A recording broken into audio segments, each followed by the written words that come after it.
अस्सलाम वालेकुम नाज़रीन, उम्मीद करता हूँ अब खैरियत से होंगे। अल्लाह रब्बुल आलमीन हम सब को अपने हिफ्ज़ व अमान में रखे। तो आज का हमारा जो टॉपिक है वो तौहीद के रिलेटेड है। आज मैं आपके सामने तौहीद के बारे में चंद गुजारिशात रखने की कोशिश करूँगा। सबसे पहले हम ये जानने की कोशिश करते हैं तौहीद कहते किसे हैं। तौहीद अल्लाह रब्बुल आलमीन की वो एक ऐसी सिफ़त है कि जो सिर्फ़ और सिर्फ अल्लाह रब्बुल आलमीन की ज़ात के साथ ख़ास है। तौहीद उसे कहते हैं कि अल्लाह रब्बुल आलमीन को हर चीज़ के अंदर अकेला वाहिद मानना, अल्लाह रब्बुल आलमीन के सिवा किसी भी चीज़ पर किसी को कादर ना समझना, हर चीज़ पर अल्लाह रब्बुल आलमीन को अकेला और वहदहू ला शरीक मानना, इसे तौहीद कहते हैं। क्योंकि दीन इस्लाम के जो बुनियादी उसूल है उनमें से पहला जो उसूल है वो है अशहदु अल्ला इलाहा इल्लल्लाह, और दूसरा असूल व अशहदु अन्ना मुहम्मदन अब्दुहु व रसूलु।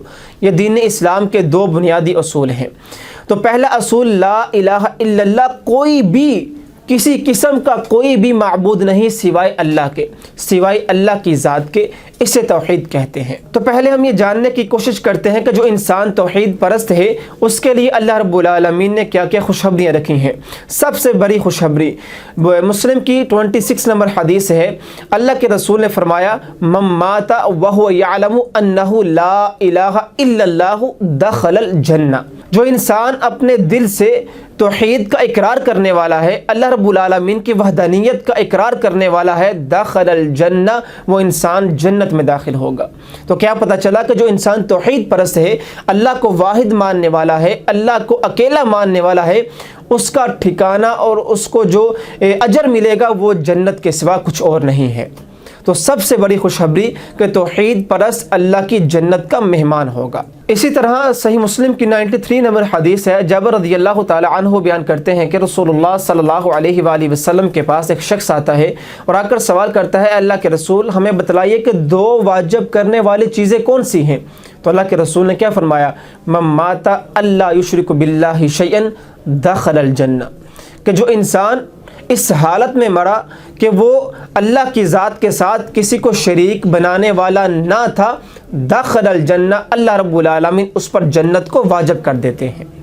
इसी तरह दूसरी चीज़ वमन माता युशरिकु बिल्लाहि दखलन नार, और जो इंसान इस हालत में फौत हुआ, उसकी मौत इस हालत के अंदर आई कि वो अल्लाह की ज़ात के साथ किसी को शरीक बनाने वाला है, दखलन नार, तो उस पर जहन्नम की आग को वाजिब कर दिया जाता है।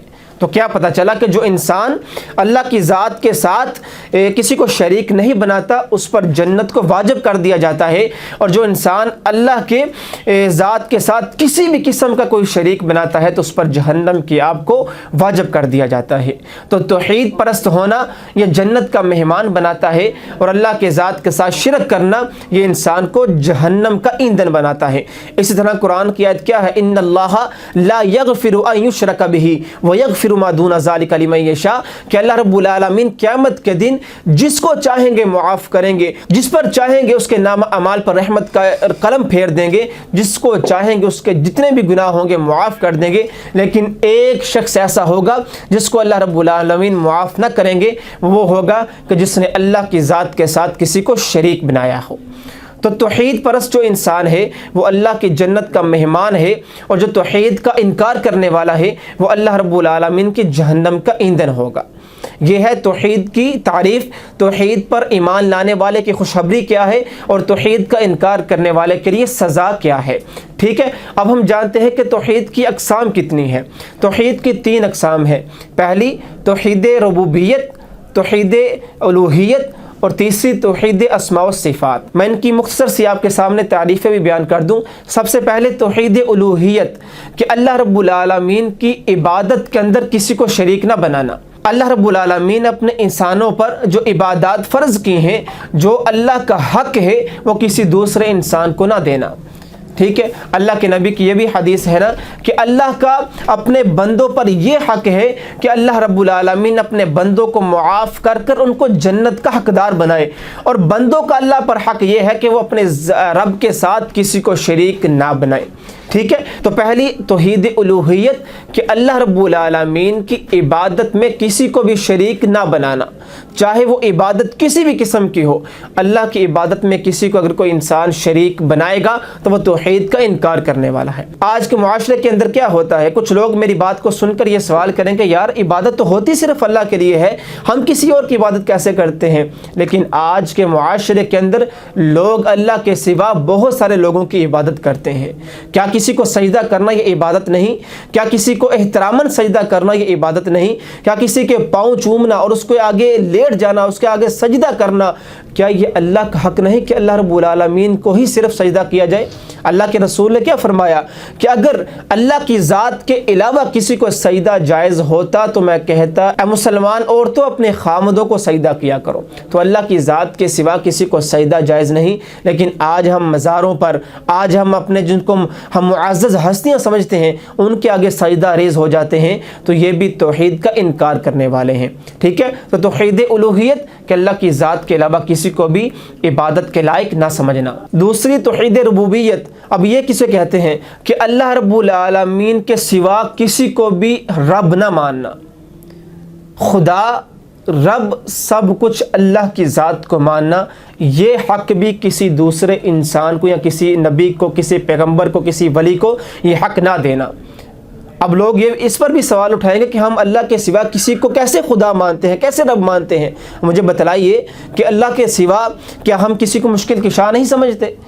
آج کے معاشرے کے اندر کئی لوگ ایسے ہیں کہ جو اللہ کے علاوہ کسی کو سمجھتے ہیں کہ وہ ہمارا نقصان کرنے والے ہیں، ہمیں نفع پہنچانے والے ہیں، ہمیں اولاد دینے والے ہیں، ہمیں رزق دینے والے ہیں، ہمیں بیماری دینے والے ہیں، ہمیں شفا دینے والے ہیں، ہم سے رزق لینے والے ہیں۔ کیا لوگ یہ تمام کی تمام صفات کسی لوگوں کو، کسی عام سے انسان کو نہیں دیتے؟ تو اسی لیے توحید پرست وہ انسان ہے کہ جو یہ سب جو صفات ہیں اللہ کی وہ صرف اور صرف اللہ کو دے۔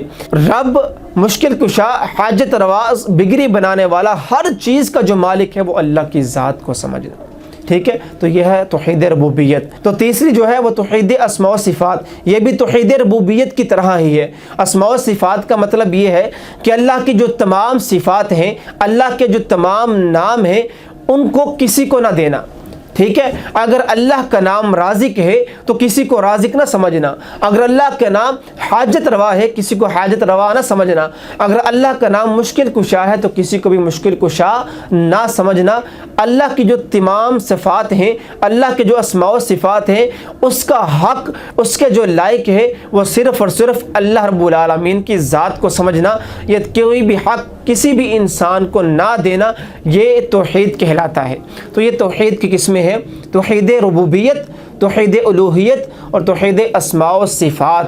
جو انسان ان صفات کو اس کے حق کی طرح سمجھتا ہے وہ انسان جنت کا حقدار ہوگا۔ لیکن اگر کوئی بھی انسان ان میں سے کسی ایک چیز کو بھی کسی دوسرے انسان کو یا کسی دوسری ہستی کو دے گا تو وہ انسان مشرک کہلائے گا اور وہ انسان اللہ کی جہنم کا ایندھن بنے گا۔ تو ہر انسان توحید پرست ہونا چاہیے، کیونکہ انبیاء و رسول جتنے بھی اس دنیا کائنات میں مبعوث ہوئے ان کا مشن یہی تھا کہ وہ لوگوں کو قولوا لا الہ الا اللہ تفلحوا، ان کا مشن اور ان کا نعرہ یہی تھا۔ اپنی امت کو یہ کہتے تھے لوگوں قولوا، یہ کہو لا الہ الا اللہ، اللہ کی ذات کے سوا کوئی عبادت کے لائق نہیں، تفلحوا، تم فلاح پا جاؤ گے۔